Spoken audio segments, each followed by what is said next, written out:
Allison Sargent joins me on the set to take a look at the papers today. Hi, Allison. Hi, Jeannie. One big story that's dominating front pages around the world is this possible new vaccine against COVID-19. Yeah, Jeannie, you can tell that papers are just so excited to finally have good news to report related to this pandemic. Hope is the word that we're finding on a lot of front pages today, or l'espoir, as we read here in France's business paper, Les Echos. The paper notes that the EU has already ordered 300 million doses of this vaccine produced by Pfizer and BioNTech.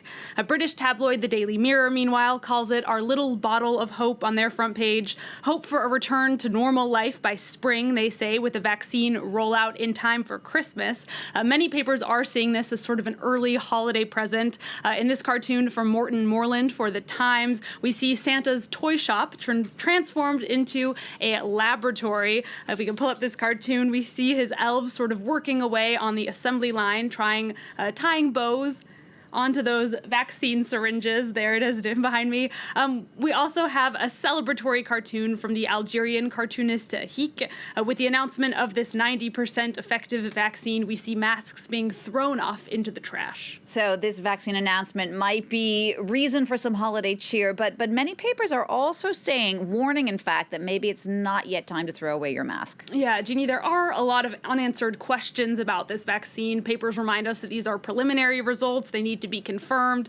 French street paper 20 Minutes also points out that the scientific community is still waiting to see details from these trials. There are also major questions surrounding logistics, as we read in L'Humanité. The vaccine has to be stored at incredibly cold temperatures, minus 70 or 80 degrees Celsius, which is obviously going to be a huge challenge for distributing it. The paper's also worried about the looming competition between countries for access to the vaccine. And we're already seeing the vaccine being politicized, particularly in the United States. Yeah, this announcement does come right on the heels of the U.S. election. We're seeing a lot of cartoons like this one from Marian Kamensky, a cartoonist based in Germany. He depicts it as the second vaccine the world has received this week. The first one there, of course, being Joe Biden's election as sort of a vaccine to Trumpism. Now, Donald Trump's son has accused Pfizer of waiting to make this announcement until after the election in order to deny giving Donald Trump any kind of electoral boost. As we read in The Independent, though, the company's CEO has dismissed these claims. He said he never saw the election as a timeline. They were always working at, quote, the speed of science. It's worth noting that Pfizer's CEO has spoken out in the past against politicizing any eventual coronavirus vaccine. All right, let's move on now to another story that's been getting a lot of attention here in France. That's a law that would ban taking pictures of police officers. Now, this law is part of a security bill that's going to be presented next week to France's National Assembly. The story is starting to get international attention. You can read about it here in The Guardian. The paper's correspondent reports that it would ban spreading footage or photos that identify police officers with, quote, intent to harm. Now, the punishment would be up to a year in prison and a maximum fine of 45,000 euros. The government says the law is meant to protect officers' safety, but a lot of rights groups and journalists are really worried about that phrase, intent to harm. They think it's going to be interpreted too broadly and used to target journalists. What you see here is a letter from a collective of journalists and editors who've published an open letter in various outlets today calling to get rid of this law. They include journalists from AFP, BFM, Le Figaro, and Libération, which is where you see this letter published here. They want to remind the public and the government that the publication of images related to police intervention is legitimate and necessary to the functioning of democracy. This also comes at a time when police brutality has really been in the spotlight both in France and all over the world.